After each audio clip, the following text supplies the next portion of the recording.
নামাজে যে ইমামের পিছনে কেরাত পড়বেন আর আপনারা যে পড়েন না, দলিল কি? তো আমি প্রথমে বললাম, আমরা ফিকহে হানাফি যারা অনুসরণ করি, ফিকহে হানাফি ফিকহে হানাফি মোট 60টা বিষয়কে সামনে রেখে মাসালা আলোচনা করে, মাথায় রাখবেন। এর মধ্যে সর্বপ্রথম ফিকহে হানাফির কাজ কোরআন দেখে। কোরআনে যদি ফিকহে হানাফি কোনো আমল পেয়ে যায় এবং এটা যদি একদম কোরআনে পাওয়ার পর এটার সাথে যদি অন্য কোনো কিছু সাংঘর্ষিক হয়, এটা ফিকহে হানাফি নেয় না। এটা আপনার মাথায় রাখবেন। ফিকহে হানাফি যদি কেউ ভালোভাবে পড়ে, তখন সে বুঝতে পারবে মাসালার ক্ষেত্রে ফিকহে হানাফি কতটা কঠোরতা অবলম্বন করে, যা অন্য কোনো ক্ষেত্রে আপনি পাবেন না। এতটা কঠোরতা অবলম্বন করে ফিকহে হানাফি, এটা সত্যি কথা। আপনি পড়েন, যারা ফিকহে হানাফি ফলো করেন না এদেরকেও পড়ান কিছুদিন, তখন সে বুঝতে পারবে যে ফিকহে হানাফি কতটা কঠোরতা, মাসালার ক্ষেত্রে তারা কতটা কঠোর অবস্থানে থাকে সবসময়। এক নাম্বার, কোরআনে থাকলে বাস। তা আল্লাহ সূরা আরাফে বলছে, ওয়াইজা কুরিআল কুরআন ফাসতামিউ লা ওয়া আনসিতু লাহু। আল্লাহ তাআলা কোরআনে বলছে, যখন কোরআন পড়া হয় তখন তোমরা এক নাম্বার কাজ হলো কান পেতে শোনো, 2 নাম্বার চুপ থাকা। দুইটা সমন্বয় করলে চুপ থেকে কান পেতে শোনা। ফিকহে হানাফি কি বলে, যে এখন কয়েক হাদিসে আসছে লা সালাতা ইল্লা বিফাতিহাতিল কিতাব, সূরা ফাতিহা ছাড়া নামাজই হবে না। এখন ফিকহে হানাফি দুইটাকে সমন্বয় করে, আচ্ছা কোরআনে আসছে কোরআন পড়লে চুপ থাকতে হবে, হাদিসে আসছে ফাতিহা ছাড়া নামাজ হবে না। ফিকহে হানাফি এখানে দেখে যে কোরআন পড়লে চুপ থাকা এটা আল্লাহর নির্দেশ, বাস। এখানে ফিকহে হানাফি কি বলে, যে কোরআন যখন পড়া হবে, এটা যেই পড়বে, ইমাম সাহেব যখন পড়বে, পিছনে যারা থাকবে তারা চুপ থাকতে হবে। এখন প্রশ্ন উঠবে ফিকহে হানাফির উপর, তাহলে লা সালাতা ইল্লা বিফাতিহাতিল কিতাব এই হাদিস কোথায় যাবে? এটার ব্যাখ্যা ফিকহে হানাফি এইভাবে দেয় যে লা সালাতা ইল্লা বিফাতিহাতিল কিতাব এটা লিল ইমাম আও লিল মুনফারিদ, এটা হলো ইমামের জন্য। ইমাম যখন কেরাত পড়ে তখন মুক্তাদি পড়া দরকার নাই। আপনারা বলবেন পড়া দরকার নাই কেন? হাদিসে আসছে আবার ইন্নামা জুইলাল ইমাম লিউতাম্মা বিহি, ইমামকে সামনে দাঁড়ায় তার অনুসরণ করার জন্য। আরেক হাদিসে আসছে আল ইমামু যামিন, আমার আপনার সব দায়িত্ব ইমাম সামনে নিয়েই দাঁড়ায়। তো কেরাত পড়ার দায়িত্বটা ইমাম সামনে নিয়ে নিছে, নেওয়ার পরে উনি ওখানে দাঁড়িয়েছে। ইযা কুরিয়াল কুরআনু ফাসতামিউ লাহু আনসিতু লাআল্লাকুম তুরহামুন, যখন কোরআন পাঠ করা হয় তখন তোমরা চুপ থাকো, শ্রবণ করো। তো এই আয়াতের আমি 20খানা জবাব দেব। কটা? 20খানা। 10টা দেবো অ্যান্টিভেনাম, যেটা ফাকি বলা হয়, যেটাকে বলে ইলমুল কালাম, যৌক্তিক লজিক্যালি জবাব, যে এই আয়াতে তাদের কোনো দলিলই নেই। হানাফি ভাইদের পক্ষ থেকে কি দলিল? প্রথমে একটা দলিল দেবেই, নিশ্চিত দেবে। সকলের একটাই দলিল, আপনি যতগুলো বই ঘাটবেন, সে দলিলটা হচ্ছে সূরাতুল আরাফ, সূরা নম্বর 7, আয়াত নাম্বার 204। আল্লাহ সুবহানাহু ওয়া তাআলা পবিত্র কোরআনে বলছে, ওয়াইজা কুরিয়াল কুরআনু ফাসতামিউ লাহু আনসিতু লাআল্লাকুম তুরহামুন। ওয়া মানে এবং, ইজা মানে যখন, কুরিয়াল কোরআন, কোরআন পাঠ করা হয়, ফাসতামিউ লাহু আনসিতু তখন তোমরা শ্রবণ করো এবং চুপ থাকো। যে তোমরা এই দুটো কাজ করো, তাহলে আল্লাহ সুবহানাহু ওয়া তাআলা তার পক্ষ থেকে তোমাদের প্রতি রহমত বর্ষণ করবে। দেখেন স্পষ্ট কোরআনের আয়াত, যখন কোরআন পাঠ করা হবে তখন তোমরা চুপ থাকো। এবার হানাফি ভাইরা দলিল নিচ্ছে এখান থেকে, যেহেতু আল্লাহ সুবহানাহু ওয়া তাআলা বলেছেন যে কোরআন যখন পাঠ করা হয় তখন চুপ থাকো। তো ইমাম সাহেব যখন নামাজ পড়াচ্ছে তখন ইমাম সাহেব তো সূরা ফাতিহা পড়ে, তো মুক্তাদি হিসেবে পড়তে হবে না। এটা তাদের একটা জবাব, বা এখান থেকে এই দলিল তারা নিয়ে থাকে। ইনশাআল্লাহ এগুলোর জবাব কি? তো এই আয়াতের আমি 20খানা জবাব দেব। কটা? 20খানা। 10টা দেবো অ্যান্টিভেনাম, যেটা ফাকি বলা হয়, যেটাকে বলে ইলমুল কালাম, যৌক্তিক লজিক্যালি জবাব, যে এই আয়াতে তাদের কোনো দলিলই নেই। প্রথম জবাব শুরু করি। প্রথম জবাব হচ্ছে এটা, যে এই আয়াতে ইমামের কথা উল্লেখ আছে। জবাব নম্বর 1, ওয়াইজা কুরিয়াল কুরআনু ফাসতামিউ লাহু আনসিতু লাআল্লাকুম তুরহামুন, যখন কোরআন পাঠ করা হয় তখন তোমরা চুপ থাকো। এখানে ইমামের কথা আছে না। জবাব নম্বর 2, এখানে কি মুক্তাদির কথা আছে? জবাব নম্বর 3, যে এখানে কি জামাতের কথা উল্লেখ করা আছে? জবাব নম্বর 4, যে এখানে কি নামাজের কথা উল্লেখ আছে? দেখেন 4টা খুব সহজ জবাব, যে না ইমামের কথা আছে, না মুক্তাদি কথা আছে, না জামাতের কথা আছে, না সলাতের কথা আছে। এই আয়াতটা হচ্ছে আম। আমরা 5 নম্বর জবাব, যদি এটাই ধরে নিই যে ওয়াইজা কুরিয়াল কোরআন, কোরআন পাঠ করলে তোমরা চুপ থাকো, আর হানাফি ভাইদের দলিল, তার মানে ইমাম সাহেব যখন সূরা ফাতিহা পড়ছে আমরা শুনতে পাচ্ছি, তো আমাদেরকে চুপ থাকতে হবে। এবার পাল্টা অ্যান্টিভেনাম জবাব। ভাই বলুন তো, জোহরে আজকে নামাজ পড়েছেন আপনারা? আসর পড়েছেন? তো বলুন তো, জোহর এবং আসর নামাজে ইমাম সাহেব কি জোরে পাঠ করে? শুনতে পান? তো সেই সময় কি করবেন? সেই সময় কি করবেন? এই আয়াত তো সেখানকার জন্য প্রযোজ্য তাহলে হচ্ছে না। আবারও বাদ দেন, মাগরিবে কয় রাকাত নামাজ?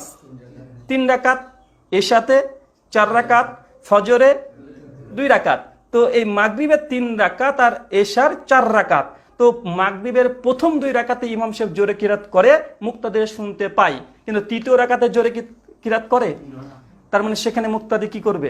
কি জবাব দেবেন? এশাতে 4 রাকাত, প্রথম 2 রাকাতে কিরাত হয়, শেষ 2 রাকাতে ইমাম সাহেব মনে মনে কিরাত পাঠ করে। তো সেখানে কি জবাব দেবেন? ওয়া ইযা কুরিয়াল কুরআনু ফাসতামিউ লাহু আনসিতু লাআল্লাকুম তুরহামুন। যখন কোরআন পাঠ করা হয় তখন তোমরা চুপ থাকো, শ্রবণ করো। তো সেই সময় তোমরা শ্রবণ করতে পারি না, শুনতে পাবেন নাকি? আওয়াজই তো হয় না।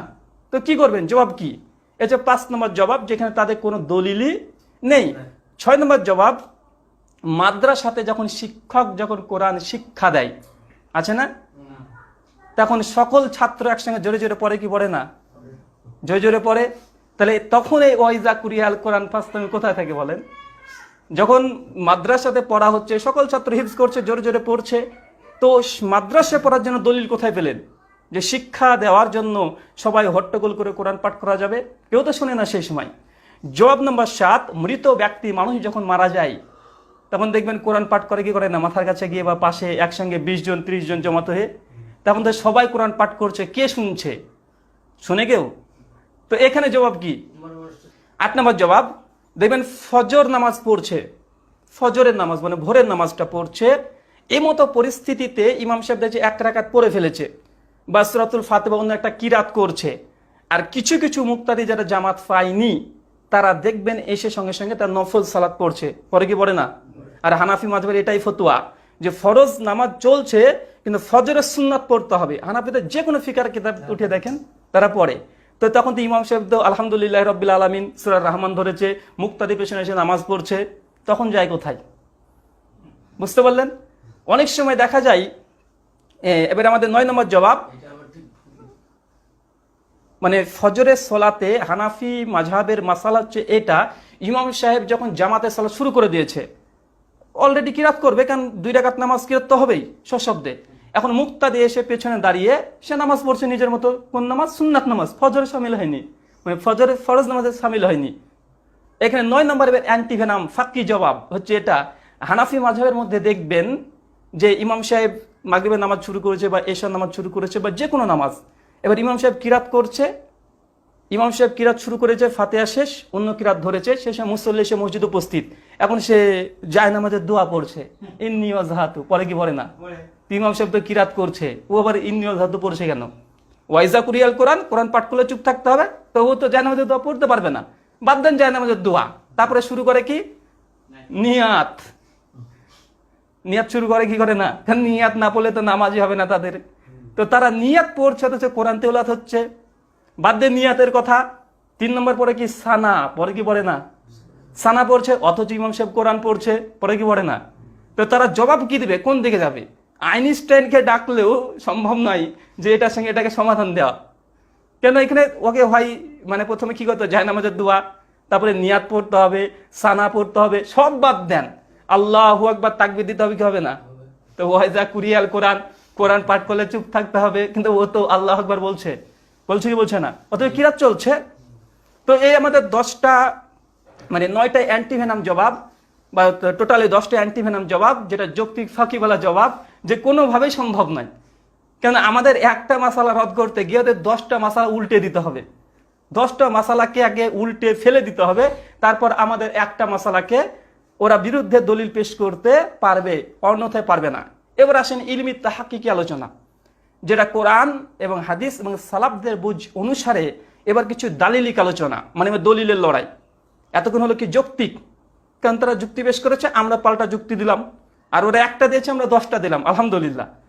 এবার সবচেয়ে বড় দলিল হচ্ছে এটা যে ওয়াইজা কুরিয়াল কোরআনু ফাসতামিউ লাহু আনসিতু লাআল্লাকুম তুরহামুন, যখন কোরআন পাঠ করা হয় তখন তোমরা চুপ থাকো, শ্রবণ করো।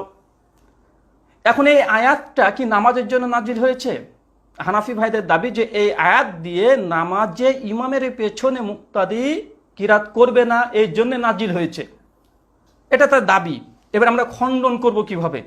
প্রথম খণ্ডন 11 নম্বর এই আয়াতের জবাব, যে সূরাতুল আরাফ, এটা কি সূরা? মাক্কি সূরা না মাদানী সূরা?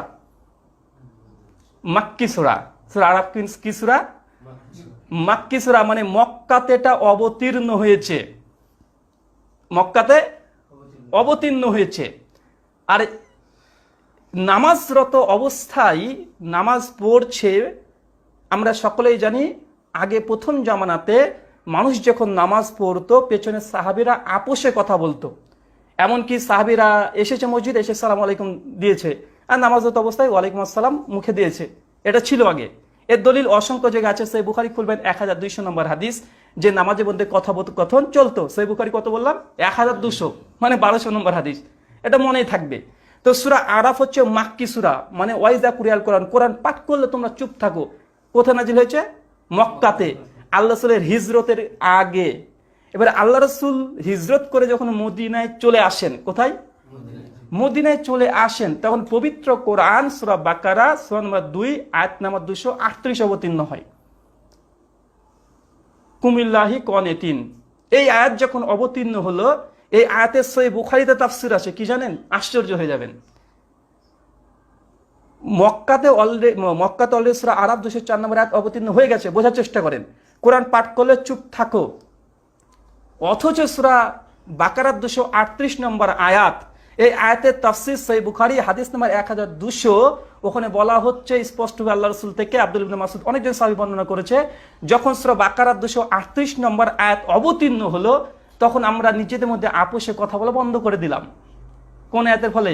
সূরা আরাফের না সূরা বাকারার? সূরা বাকারা। এবার এখানে ফাক্কি আর একটা অ্যান্টিভেনম জবাব, যে সূরা বাকারা মাক্কি সূরা না মাদানী সূরা? মদিনা। সবাই জানে, সমস্ত মুফাসসিররা একমত, হানাফি, শাফি, মালিকি, হাম্বলি, দেওবন্দি, বেরেলভি, এমনকি শিয়াদের মধ্যে সকলেই একমত, সূরা বাকারা মদিনাতে অবতীর্ণ হয়েছে। তার মানে বোঝা গেল সূরা আরাফ অবতীর্ণ হয়ে গিয়েছে। ওয়াইজা কুরিয়াল কোরআন, কোরআন পাঠ করলে চুপ থাকো। তারপরে সাহাবীরা নিজেদের মধ্যে আপোষে কথা বলতো। নামাজের মধ্যে কথা বলা নিষেধ কোথায় হয়েছে? মদিনাতে। মদিনাতে কথা স্পষ্ট। সূরা বাকারা খুলেন, সূরা নম্বর 2 আয়াত নম্বর 238। সহিহ বুখারী দেখেন হাদিস নাম্বার 1200, যে সূরা বাকারার এই 238 নম্বর আয়াত অবতীর্ণ হওয়ার পরেই মুসল্লিদের মধ্যে আপোষে কথা বলা আল্লাহ রাসূল নিষেধ ঘোষণা করেছেন। অসংখ্য দলিল আছে, আমি 11 খানা হাদিসের গ্রন্থ থেকে রেফারেন্স দিই। সহিহ বুখারী হাদিস নাম্বার 1200, সহিহ বুখারী হাদিস নাম্বার 4534, সহিহ মুসলিম হাদিস নাম্বার 539, এবং সুনান আবু দাউদ হাদিস নাম্বার 949, সুনান তিরমিজি হাদিস নাম্বার 405 এবং হাদিস নাম্বার 2986, এবং সুনান নাসাই হাদিস নাম্বার 1219, মুসনাদ আহমদ হাদিস নাম্বার 19278, সহিহ ইবনে খুজাইমা হাদিস নাম্বার 856, সুনান কুবরা লিল বাইহাকি হাদিস নাম্বার 3343, তাবরানী মুজামুল কাবির হাদিস নাম্বার 5062, সহিহ আবি আওয়ানা হাদিস নাম্বার 1718 এবং শারহু মানিল আসার, যেটা হানাফি মাযহাবের ইমাম তাহাবির কিতাব, হাদিস নাম্বার 1016। এবার একটা হাদিসই পড়ব, মানে এত রেফারেন্স দিলাম, একটা দলিল পড়ব। কোন দলিল? সুনান তিরমিজি 405। কেন পড়ব? কেন এটা হানাফি ভাইদের অনুবাদ আছে। হানাফি ভাইদের অনুবাদ তারা কি করেছে যেন বলতে না পারে আমি ভুল অনুবাদ করেছি। তাদের অনুবাদটা দেখে নেন, যে এই যে নামাজে কথা বলা নিষেধ কোথায় হয়েছে, মক্কাতে না মদিনাতে? কেন সূরা আরাফ মাক্কি সূরা। এবার দেখেন দারসে তিরমিজি, আবারও জাস্টিস তাকি উসমানী বাংলা অনুবাদ, বাংলাদেশ থেকে অনুবাদ করেছে। হাদিস নাম্বার 405 আমরা পড়ব। আপনার ইসলামিক ফাউন্ডেশন 405 নম্বর দেখতে পারেন, হোসেন মাদানী প্রকাশনী 405 নম্বর, আলবানী তাহকিক অনুসারে 405 নম্বর। আলহামদুলিল্লাহ সকলের এই মানে ক্রমিক নাম্বারটা মিল আছে। 405 নম্বর আপনারা দেখেন।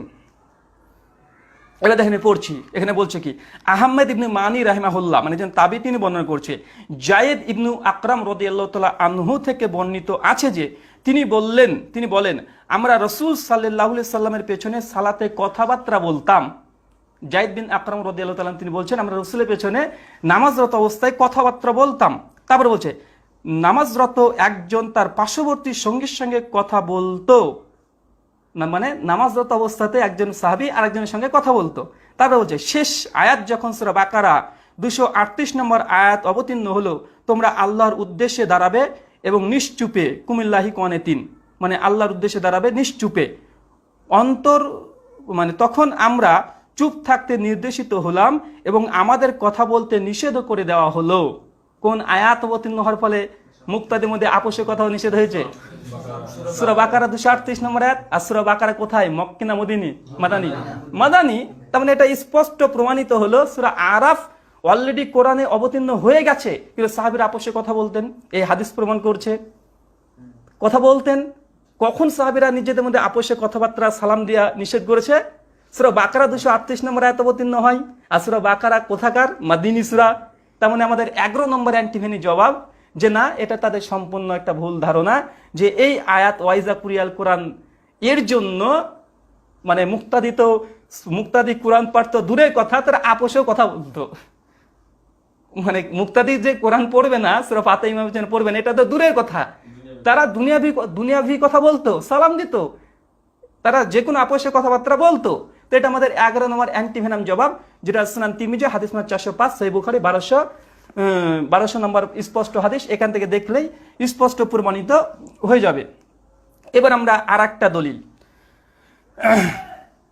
যে আমরা তো অ্যান্টিভেনাম জবাব এবং হাদিস থেকে তাফসির করে দিলাম। আসলে এই আয়াতটা সূরা আরাফের কারণে নামাজে কথা বলা নিষেধ হয়নি, বরং সূরা বাকারা।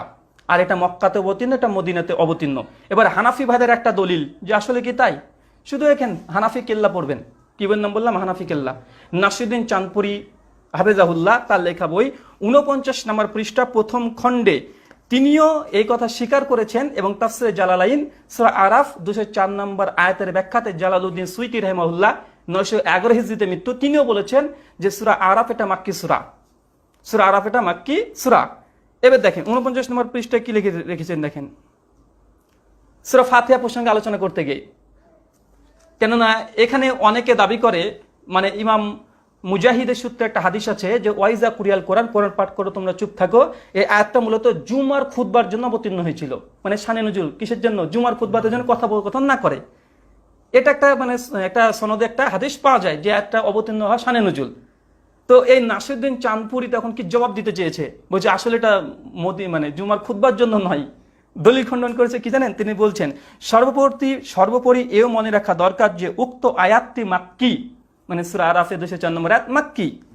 আর জুমা চালু হয়েছে মদিনা যুগে, তাই খুতবা সম্পর্কে আয়াতটি অবতীর্ণ, ইতিহাস গ্রাহ্য নয়, মানে ইতিহাসে গ্রহণযোগ্য নয়। তো আমরা এখানে অ্যান্টিভেনাম আবার জবাব বের করে নিলাম। উনি বলছেন যে আসলে জুম্মার জন্য এই আয়াতটা অবতীর্ণ হয়নি। তিনি দলিল কি বলছেন যে সূরা আরাফ হচ্ছে মক্কাতে অবতীর্ণ হয়েছে, আর জুম্মা ফরজ হয়েছে মদিনাতে 2য় হিজরি।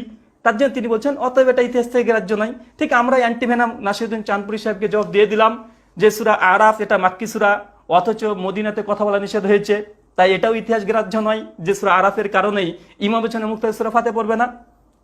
টিট ফর ট্যাট, বুঝতে পারলেন না?